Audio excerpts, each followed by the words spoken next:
evening everyone. ವೇದಿಕೆ ಮೇಲೆ ಉಪಸ್ಥಿತರಿರುವ ಪ್ರಾಂಶುಪಾಲರಾದ ಸಿಸ್ಟರ್ ಲೂಸಿ ಪಾಯಸ್ ಅವರೇ ಮತ್ತು ಇತರ ಗಣ್ಯರೇ ಹಾಗೂ ಶಿಕ್ಷಕ ವೃಂದದವರೇ, ಆತ್ಮೀಯ ವಿದ್ಯಾರ್ಥಿಗಳೇ, ಪೋಷಕರೇ ಹಾಗೂ ಇಲ್ಲಿ ನೆರೆದಿರುವ ಎಲ್ಲರಿಗೂ ನನ್ನ ನಮಸ್ಕಾರಗಳು. ಇಂದಿನ ಪ್ರತಿಭಾ ಪುರಸ್ಕಾರಕ್ಕೆ ಬಹುಮಾನವನ್ನು ತೆಗೆದುಕೊಳ್ಳಲಿರುವ ಎಲ್ಲ ವಿದ್ಯಾರ್ಥಿಗಳಿಗೂ ನನ್ನ ಅಭಿನಂದನೆಗಳು. ಈ ಕಾರ್ಯಕ್ರಮಕ್ಕೆ ನನ್ನನ್ನು ಆಹ್ವಾನಿಸಿದಾಗ ತುಂಬಾ ಸಂತೋಷ ಆಯಿತು. ಯಾಕಂದ್ರೆ ಸುಮಾರು 18-20 ವರ್ಷಗಳ ಹಿಂದೆ ಇತರ ವಿದ್ಯಾರ್ಥಿಗಳಂತೆ ನಾನು ಕೂಡ ಈ ಸರತಿನಲ್ಲಿ ಕೂತ್ಕೊಂಡು ಈ ಕಾರ್ಯಕ್ರಮನ ಅನುಭವಿಸ್ತಾ ಇದ್ದೆ. ಇಂದು ಅದರದೇ ಆದ ಪ್ರತಿಭಾ ಕಾರ್ಯಕ್ರಮಕ್ಕೆ ನನ್ನನ್ನು ಮುಖ್ಯ ಅತಿಥಿಯಾಗಿ ಕರೆದಿರೋದು ತುಂಬಾ ಹೆಮ್ಮೆ ಅನಿಸ್ತಾ ಇದೆ. ಅಂಡ್ ಈ ಸ್ಕೂಲ್ ಒಳಗೆ ಬರ್ತಿದ್ದ ಹಾಗೆ ನನಗೆ ನನ್ನ ಹಳೆ ನೆನಪುಗಳೆಲ್ಲ ಕಣ್ಮುಂದೆ ಬಂತು. ಅದು ಮಾರ್ನಿಂಗ್ 9 AM ಆಗಿದ್ದ ಅಸೆಂಬ್ಲಿ ಪ್ರೇಯರ್ ಇರ್ಬೋದು, ನ್ಯೂಸ್ ಪೇಪರ್ ರೀಡಿಂಗ್ ಇರ್ಬೋದು, ವೈಟ್ ಶೂಸ್ ಪಾಲಿಶ್ ಆಗಿಲ್ಲ ಅಂತ ಡಿಸಿಪ್ಲಿನ್ ಲೀಡರ್ ಕೈಯಲ್ಲಿ ಸಿಗಾಕೊಂಡು ಹೊರಗಡೆ ನಿಲ್ಲಿಸಿದಿರ್ಬೋದು, ಹಾಗೂ ನಮ್ಮ drawing master drawing sir Francis sir class ಇರ್ಬೋದು, ಹಾಗೂ ಸ್ಕೂಲ್ ಹೊರಗಡೆ ಇರೋ ಬೆಂಕಿ ಹಣ್ಣನ ಕಬ್ಬಿನ ಜ್ಯೂಸಿನ ಸ್ವಾದ ಇರ್ಬೋದು, ಇವೆಲ್ಲವೂ ನನ್ನ ಕಣ್ಮುಂದೆ ಹಾಕಬಹುದು. ಇವತ್ತು ನಾನು ಮಕ್ಕಳನ್ನ ಕುರಿತು ಹಾಗೂ ಪೋಷಕರನ್ನ ಕುರಿತು ಇಬ್ಬರನ್ನು ಉದ್ದೇಶಿಸಿ ಮಾತಾಡಲು ಇಷ್ಟಪಡ್ತೇನೆ. ಸ್ಕೂಲ್ನಲ್ಲಿ ಎಲ್ಲ ವಿದ್ಯಾರ್ಥಿಗಳಿಗೂ ಸಮಾನವಾಗಿ ಶಿಕ್ಷಣ ನೀಡಲಾಗುತ್ತೆ.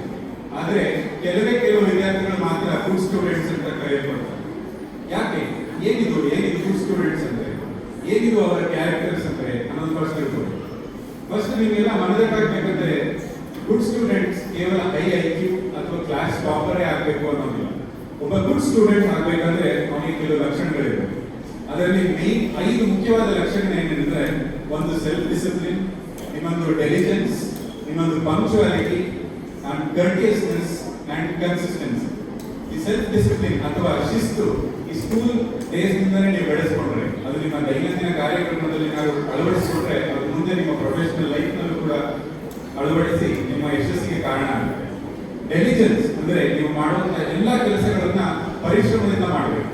ಮೂರನೇದು ಪಂಕ್ಚುಯಾಲಿಟಿ, ನಿಮಗೆ ಕೊಟ್ಟಿರುವಂತಹ ಎಲ್ಲ ಅಸೈನ್ಮೆಂಟ್ ನ ಅದರ ಡೆಡ್ಲೈನ್ ಗಿಂತ ಮುಂಚೆ ಮುಗಿಸೋದು ಒಬ್ಬ ಒಳ್ಳೆ ಗುಡ್ ಸ್ಟೂಡೆಂಟ್ ನ ಲಕ್ಷಣ.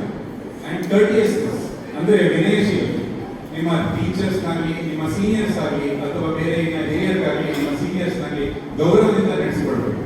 And consistency, there is a famous saying, what separates a winner from loser is consistency. Many of the students start their preparation, but very few students continue it till the end, and those are the students who are consistent and get called as winners.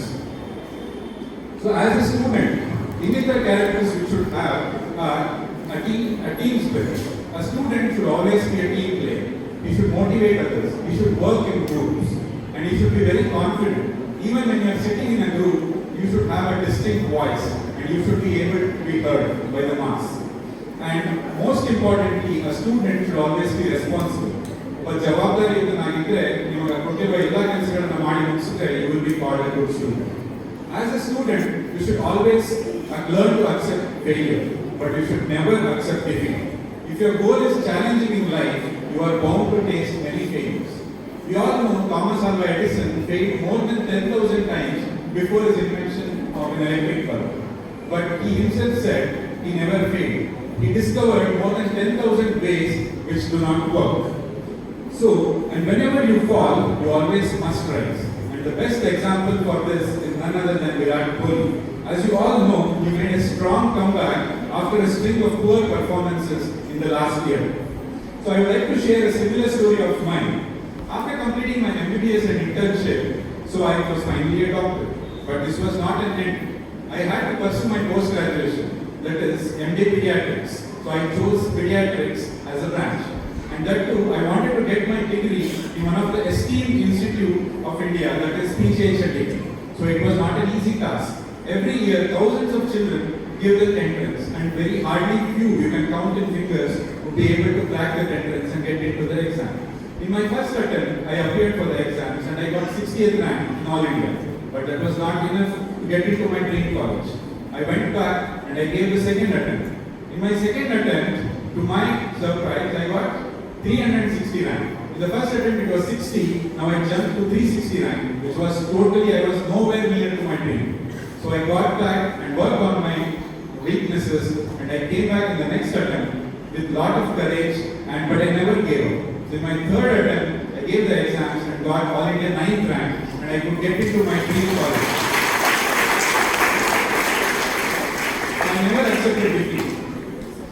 So in my next 3 years, I completed my MD Pediatrics, and then I went on to do my DM Neonatology course in Delhi, and I finished, and I was able to accomplish many things. Today, I also want to remember my mentor, my guru, Dr. Murthy sir, who is fondly known as GK sir, who is remembered for starting discussion class in Bhadravathi. My life totally changed as a student when I entered discussion class after my school days. He is pioneered for starting a special type of teaching called peer learning. So, peer learning. ಅಂದರೆ ಹೊಸ ವಿಧಾನ ಏನಿರ್ಬೋದು. So peer learning ನಾವೆಲ್ಲರೂ ದೈನಂದಿನ ಜೀವನದಲ್ಲಿ ನಾವೆಲ್ಲರೂ ಅಳವಡಿಸ್ಕೊಂಡಿದ್ವಿ. For example ನಮ್ಗೆ ಯಾರಾದ್ರೂ ನಮ್ಮ ಅಮ್ಮನಿಗಾಗಲಿ ನಮ್ಮ ತಂಗಿಯಂದಿಗಾಗಲಿ ಅವ್ರಿಗೆ ಅಡಿಗೆ ಬಂದಿಲ್ಲ ಅಂತಂದ್ರೆ we go to our neighbour house, ಅವರಿಗೆ ನೀವು ಸ್ವಲ್ಪ ಅಡಿಗೆ ಹೇಳ್ಕೊಡಿ. ಇನ್ಯಾರಾದ್ರೂ ಹೊಸ ಸೈಕಲ್ ತಗೊಂಡಿದ್ರೆ ದೇ ವಿಲ್ ಗೋ ಅಂಡ್ ಸೀನಿಯರ್ಗೆ ಈ ಸೈಕಲ್ ಹೇಳ್ಕೊಡಿ. So we all learn from one another. So one to one learning ನ informal this way of informal education ನ ಪಿಯರ್ ಲರ್ನಿಂಗ್ ಅಂತ ಕರೀತಾರೆ. ಇದನ್ನ ನಾವು ದೈನಂದಿನ ಜೀವನದಲ್ಲಿ ಆಲ್ರೆಡಿ ಅನ್ವಯಿಸ್ಕೊಂಡಿದ್ದೀವಿ. ಇದನ್ನ ಎಜುಕೇಶನ್ ಮಾಡೆಲ್ ನಲ್ಲಿ ಮೊಟ್ಟ ಮೊದಲ ಬಾರಿ ಯೂಸ್ ಮಾಡಿ, ಅದು ಇಂಥ ಸ್ಮಾಲ್ ಸಿಟಿ ಆದ ಭದ್ರಾವತಿನಲ್ಲಿ ನನ್ನ ಹಾಗೆ ಸಾವಿರಾರು ಮಕ್ಕಳ ಜೀವನ ಬದಲಾಯಿಸಿ ಈ ಸಕ್ಸಸ್ಗೆ ಕಾರಣರಾದ GK ಸರ್ನ ಇವತ್ತು ನಾನು ನೆನಪಿಸ್ಕೊಳ್ತೇನೆ. ಅಂಡ್ ಈ ಪಿಯರ್ ಲರ್ನಿಂಗ್ ನ ಸಕ್ಸಸ್ ನ ಗುರುತಿಸಿದ ನಮ್ಮ ಕೇಂದ್ರ ಸರ್ಕಾರ ಇದನ್ನ ರೀಸೆಂಟ್ ಆಗಿ ಪಬ್ಲಿಷ್ ಮಾಡಿದ ನ್ಯಾಷನಲ್ ಎಜುಕೇಶನ್ ಪಾಲಿಸಿ 2020 ಅದು ಕೂಡ ಅಳವಡಿಸಲಾಗಿದೆ. ಅಂಡ್ ಇದೊಂದು ನಮ್ಮ GK ಸರ್ಗೆ ಸಲ್ಲಿರುವಂತ ಅಭೂತಪೂರ್ವ ಗೌರವ ಮತ್ತು ಶ್ರದ್ಧಾಂಜಲಿ ಅನ್ನೋದನ್ನ ನಾನು ಹೇಳಲಿಕ್ಕೆ ಇಷ್ಟಪಡ್ತೇನೆ. ಅಂಡ್ ಇದೇ ಸಂದರ್ಭದಲ್ಲಿ ಕೆಲವು ಶಿಕ್ಷಕರು ನಮ್ಮೊಂದಿಗಿಲ್ಲ. ಅದರಲ್ಲಿ ನನ್ನ ಪ್ರೈಮರಿ ಸ್ಕೂಲ್ನ ಸ್ಥಾಪಕರಾದ ಮ್ಯಾಮ್ ರೆಸ್ಸಿ ಡಿಕಾಸ್ಟರ್ ಆಗಿರ್ಬೋದು, ಹಾಗೂ ನನ್ನ ಸೇಂಟ್ ಜಾರ್ಜ್ನ ಟೀಚರ್ಸ್ ಆದ ವಿಲ್ಮಾ ಮಿಸ್ ಆಗಿರ್ಬೋದು, ಹಾಗೂ ನಾಗರತ್ನ ಮಿಸ್ ಆಗಿರ್ಬೋದು. ಅವರ 3-4 ದಶಕಗಳಿಂದ ಈ ಸೇಂಟ್ ಜಾರ್ಜ್ನಲ್ಲಿ ಹಾಗೂ ಲಿಟಲ್ ಕ್ಲಾಸ್ ಸ್ಕೂಲ್ನಲ್ಲಿ ಸೇವೆ ಸಲ್ಲಿಸಿ ನನ್ನ ಹಾಗೆ ಸಾವಿರಾರು ಮಕ್ಕಳಿಗೆ ವಿದ್ಯಾಭ್ಯಾಸ ನೀಡಿ ಅವರ ಸೇವೆಯನ್ನು ಸಲ್ಲಿಸ್ತಾರೆ. ಅವ್ರನ್ನ ಈ ಕ್ಷಣದಲ್ಲಿ ನಾನು ನೆನಪಿಸ್ಕೊಳ್ಳಿಕ್ಕೆ ಇಷ್ಟಪಡ್ತೇನೆ. ಸೊ ಅವರಿಗೆ ಇವತ್ತು ನಮ್ಮೊಂದಿಗಿಲ್ಲ, but we all remember them for all what I am standing for. ಇನ್ನೊಂದು ವಿಷಯ ಮಕ್ಕಳಿಗೆ ಏನು ಇಷ್ಟಪಡ್ತೇನೆ ಅಂತಂದ್ರೆ digital media. COVID-19 has brought this digital learning into heights like never before, and this has forced our teachers to become more creative. We have all seen both waves of COVID-19, and we all thought that the education system will collapse when the COVID-19 wave came, but it did not happen. We all stood with lot of effort, and every teacher gave their best to give education to the students during this hardship. Students started learning coding, started learning different languages, and they also started learning different art and music through an online platform.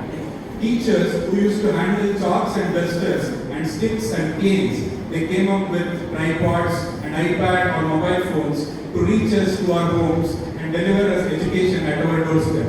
I would like to congratulate all the teachers who took us effort and to keep us learning in this hardship. And with all this digital learning, it also comes some of the disadvantages, like we get addicted to this digital media. But what the physical classrooms and the chalk and board classes offer is lost in an online education. Finally, we have to learn to use this digital media appropriately and responsibly. And also we have to bring back the old way of learning, that is the chalk and talk lectures, which are irreplaceable. So, and lastly, I would like to ask students, they should never forget to enjoy their student life.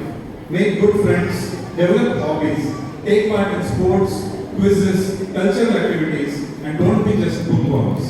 As a student, I myself participated in a lot of skit programs, drama artists, and I also performed many mime shows during my college life and school days. And I also participated in handball, badminton competition, swimming, and I also enjoyed it with my friends and explored and experimented with everything possible that came in my way. And finally, ಪೋಷಕರಿಗೆ ನಾನು ಏನು ಹೇಳಕ್ಕೆ ಇಷ್ಟಪಡ್ತೇನೆ ಅಂತಂದ್ರೆ, ಇಂಥ ಒಂದು competitive ಸ್ಪರ್ಧಾತ್ಮಕ world ನಲ್ಲಿ ನಿಮ್ಮ ಮಕ್ಕಳನ್ನ ಕಾಂಪಿಟೆಂಟ್ ಆಗಿ ಮಾಡಬೇಕು. ಕಾಂಪಿಟೆಂಟ್ ಅಂದ್ರೆ ಒಬ್ಬ ಸಮರ್ಥ ವಿದ್ಯಾರ್ಥಿಯಾಗಿ ಮಾಡಬೇಕು. ಅವರ ಲೈಫ್ ನಲ್ಲಿ ಕೇವಲ ಇವಾಗ ಎಕ್ಸಾಮ್ಸ್ ಅಷ್ಟೇ ಚಾಲೆಂಜಸ್ ಇರ್ಬೋದು, ಮುಂಬರುವ ಲೈಫ್ ನಲ್ಲಿ ಅವರಿಗೆ ಡಿಫ್ರೆಂಟ್ ಚಾಲೆಂಜಸ್ ಬರ್ತವೆ. ಆ ಎಲ್ಲಾ ಚಾಲೆಂಜಸ್ ನ ಎದೆಗುಂದದೆ ಸಮರ್ಥವಾಗಿ ಎದುರಿಸುವಂತ ಒಬ್ಬ ಸಿಟಿಸನ್ ಆಗಿ ಮಾಡಬೇಕು ಅಂತ ಇಷ್ಟಪಡ್ತೇನೆ. ಅಂಡ್ ಬಹಳ ಪೇರೆಂಟ್ಸ್ಗೆ ಡೌಟ್ ಇರುತ್ತೆ, ಈ ಗುಡ್ ಪೇರೆಂಟಿಂಗ್ ಅಂದ್ರೆ ಏನು, ಯಾವ ತರ ಮಕ್ಕಳನ್ನ ಬೆಳೆಸಬೇಕು, ನಮ್ಮಲ್ಲಿ ಬಂದು ಕೇಳ್ಕೊಡ್ತಾರೆ ಹೇಗೆ ಮಕ್ಕಳನ್ನ ಬೆಳೆಸ್ಕೋಬೇಕು, ಇವ್ರನ್ನ ಟಿವಿ ನೋಡೋ ಅಭ್ಯಾಸನ ಹೇಗೆ ಬಿಡಿಸೋದು, ಮಕ್ಕಳು ಹೊರಗಡೆ ತಿಂತಾರೆ, ತುಂಬಾ ಜಂಕ್ ಫುಡ್ ತಿಂತಾರೆ, ಇದನ್ನ ಹೇಗೆ ಬಿಡಿಸೋದು. ಸೊ ನಮ್ಮ ಮೆಡಿಕಲ್ ಲಿಟರೇಚರ್ ನಲ್ಲಿ ಅಥವಾ ಚೈಲ್ಡ್ ಸೈಕಾಲಜಿ ನಲ್ಲಿ ಹೇಳಬೇಕಾದ್ರೆ there are 4 types of parenting. ಒಂದು ಅಥಾರಿಟೇಟಿವ್ ಪೇರೆಂಟಿಂಗ್, ಎರಡನೇದು ಅಥಾರಿಟೇರಿಯನ್ ಪೇರೆಂಟಿಂಗ್, ಮೂರನೇದು ಪರ್ಮಿಸಿವ್ ಪೇರೆಂಟಿಂಗ್ ಮತ್ತು ನಾಲ್ಕನೇದು ನೆಗ್ಲೆಕ್ಟ್ ಪೇರೆಂಟಿಂಗ್ ಅಂತ ಹೇಳ್ತೀವಿ. ಈ ಅಥಾರಿಟೇಟಿವ್ ಪೇರೆಂಟಿಂಗ್ ಅಂತಂದ್ರೆ ಇದರಲ್ಲಿ ಮಕ್ಕಳಿಗೆ ತುಂಬಾ ಅತಿಯಾದ ಪ್ರೀತಿನೂ ಇರ್ತದೆ ಅಂಡ್ ಅದೇ ಟೈಮ್ಗೆ ಮಕ್ಕಳ ಮೇಲೆ ಕಂಟ್ರೋಲ್ ಕೂಡ ಇರ್ತದೆ. ಅಂಡ್ ಅತಿಯಾದ ಪ್ರೀತಿಯೊಡನೆ ಕಂಟ್ರೋಲ್ ಇದ್ದಾಗ ಆ ಮಕ್ಕಳ ಜೊತೆ ಅವ್ರು ಡಿಸ್ಕಸ್ ಮಾಡ್ತಾರೆ, ಅವ್ರು ಬರುವಂತ ಪ್ರಾಬ್ಲಮ್ಸ್ ಅನಲೈಸ್ ಮಾಡ್ತಾರೆ, ಅವ್ರ ಮೇಲೆ ಯಾವುದೇ ಒತ್ತಡವನ್ನ ಹೇಳೋದು. ಸೊ ಆ ತರ ಪೇರೆಂಟಿಂಗ್ ಇಂದ ಒಳ್ಳೆ ಮಕ್ಕಳ ಭವಿಷ್ಯವನ್ನು ರೂಪಿಸಬಹುದು. ಎರಡನೇದು ಅಥಾರಿಟೇರಿಯನ್ ಪೇರೆಂಟಿಂಗ್. ಅಥಾರಿಟೇರಿಯನ್ ಪೇರೆಂಟಿಂಗ್ ಅಲ್ಲಿ ಏನಾಗ್ತದೆ, ಇದರಲ್ಲಿ ತುಂಬಾ ಸ್ಟ್ರಿಕ್ಟ್ನೆಸ್ ಇರ್ತದೆ. ಮಕ್ಕಳಿಗೆ ಹೆಚ್ಚಾಗಿ ಪನಿಷ್ಮೆಂಟ್ ಕೊಡೋದು, ಫಿಸಿಕಲ್ ಅಬ್ಯೂಸ್ ಮಾಡೋದು, ಫಿಸಿಕಲ್ ಪನಿಷ್ಮೆಂಟ್ ಕೊಡೋದು, ಕಂಪ್ಯಾರಿಸನ್ ಮಾಡೋದು, ಅವರಿಗೆ ಫೋರ್ಸ್ ಮಾಡೋದು. ಕಮ್ಮಿಂಗ್ ಎಕ್ಸಾಮ್ ಅಲ್ಲಿ ನೀವು ಟಾಪರ್ ಆಗಬೇಕು, ನೀನು ಎಕ್ಸೆಲ್ ಆಗಬೇಕು, 25 ತೆಗಿಬೇಕು, ಕಮ್ಮಿ ಮಾರ್ಕ್ಸ್ ತೆಗಿಬಾರ್ದು, ಈ ತರ ಪ್ರೆಷರ್ ಇರ್ತದೆ. ಅಂಡ್ ಯಾವುದೇ ರೀತಿಯಾದ ಅದರಲ್ಲಿ ಪ್ರೀತಿ ಆಗಲಿ, ಯಾವುದೇ ರೀತಿಯಾದ ಮಕ್ಕಳೊಡನೆ ಡಿಸ್ಕಷನ್ ಆಗಲಿ, ಯಾವುದೇ ರೀತಿಯಾದ ಮಕ್ಕಳಿಗೆ ಕೇರ್ ಆಗಲಿ ಸಿಗಲ್ಲ. ಮೂರನೇದು ಪರ್ಮಿಸಿವ್ ಪೇರೆಂಟಿಂಗ್. ಪರ್ಮಿಸಿವ್ ಪೇರೆಂಟಿಂಗ್ ನಲ್ಲಿ ಏನಿರ್ತದೆ, ಅತಿಯಾದ ಪ್ರೀತಿ ಇರ್ತದೆ, ಮಕ್ಕಳ ಮೇಲೆ ಯಾವುದೇ ರೀತಿಯಾದ ಕಂಟ್ರೋಲ್ ಇಲ್ಲ, ಮಕ್ಕಳು ಹೇಳಿದಂಗೆ ಕೇಳೋದು ಪೇರೆಂಟ್ಸ್, ಅವ್ರು ಹೇಳಿದ್ದನ್ನೆಲ್ಲ ಕೊಡಿಸೋದು, ಯಾವುದೇ ರೀತಿಯಾದ ಲಿಮಿಟ್ಸ್ ಇರಲ್ಲ, ಯಾವುದೇ ರೀತಿಯಾದ ಬೌಂಡ್ರೀಸ್ ನ ಸೆಟ್ ಮಾಡೋದು ಪೇರೆಂಟ್ಸ್. ಅಂಡ್ ಫೈನಲಿ ಫೋರ್ತ್ ಇರೋದು ನೆಗ್ಲೆಕ್ಟ್ ಪೇರೆಂಟಿಂಗ್. ನೆಗ್ಲೆಕ್ಟ್ ಪೇರೆಂಟಿಂಗ್ ಅಂತಂದ್ರೆ ಮಕ್ಕಳು ಯಾವುದೇ ರೀತಿಯಾದ ಪ್ರೀತಿನೂ ಇಲ್ಲ, ಯಾವುದೇ ರೀತಿಯಾದ ಕಂಟ್ರೋಲ್ ಇಲ್ಲ ಅವ್ರಿಗೆ. ಸೊ ಯಾವ ಏನಾರ ಮಾಡ್ಕೊಳ್ಳಿ, ಅವ್ರು ಯಾವ್ದಾರ ಮಾರ್ಕ್ಸ್ ತೆಗಿ, ಯಾವ್ದಾರ ಪೇಂಟಿಂಗ್, ಯಾರ ಜೊತೆ ನಾವು ಸುತ್ತಾಡಿ, ಯಾವ್ದಾರ ಏನಾರೋ ಅವರ ಅಭ್ಯಾಸಗಳನ್ನ ಬೆಳೆಸ್ಕೊಳ್ಳಿ, ಯಾವುದೋ ಅವ್ರು ಕೇರ್ ಮಾಡಿ. So what you have to choose is what kind of parenting you have to do. And it is known that only the authoritative parenting will be the best type of parenting. And I request all of you to choose that authoritative parenting in your life. ಹಾಗೆ ತುಂಬಾ parents ಮಕ್ಕಳ ಬಗ್ಗೆ ಯೋಚನೆ ಮಾಡ್ತಾರೆ, mobile ಜಾಸ್ತಿ use ಮಾಡ್ತಾರೆ, iPad ಜಾಸ್ತಿ use ಮಾಡ್ತಾರೆ, ಸ್ಕ್ರೀನ್ ಜಾಸ್ತಿ ಬಳಸ್ತಾರೆ. ಕೋವಿಡ್ ಬಂದಾಗಿಂದ ಎಲ್ಲರೂ ಸ್ಕ್ರೀನ್ ಅಲ್ಲೇ ಮುಳುಗೋಗಿರ್ತಾರೆ. ಸೊ ಈ ತರ ಪೇರೆಂಟ್ಸ್ ನಮಗೆ ಒಪಿನಿಯನ್ ಅಲ್ಲಿ ಎಷ್ಟು ಸ್ಕ್ರೀನ್ ಟೈಮ್, ಎಷ್ಟೊತ್ತು ಅವ್ರನ್ನ ಟಿವಿ ನೋಡಕ್ ಬಿಡಬೇಕು ಅಂತೆಲ್ಲ ಹೇಳ್ತಾರೆ. ಸೊ ನಾವೆಲ್ಲರೂ ಹೇಳೋದು ಒಂದು ಹೆಲ್ದಿ ಸ್ಕ್ರೀನ್ ಟೈಮ್ ನ ಫಾಲೋ ಮಾಡಿ.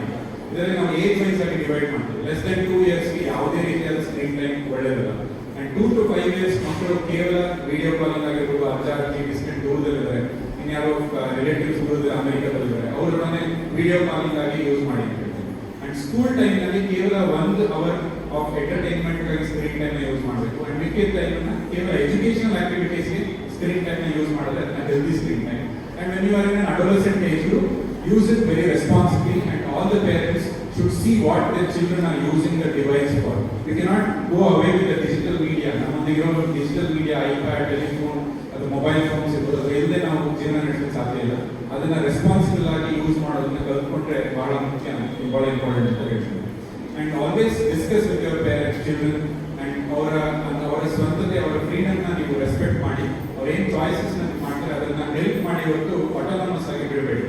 And at the last, I would like to thank my parents who are here, who are being responsible for what I am today. They are my biggest friends. And also, I would like to thank my wife Shalini. She is sitting here, and she is my biggest friend, and I call her my mitochondria. And my friends, and I have got very good friends from all level of my life, from since my childhood days, school, college, everywhere. And also my school, who has given me such a wonderful atmosphere. And I also like to thank my city, beautiful Bhadravathi, who has given me such good childhood memories. And I also like to pray God to give good health to all my teachers, and I want to wish best of luck for all the students for their endeavor future. And thank you for giving me this opportunity. And thank you one and all.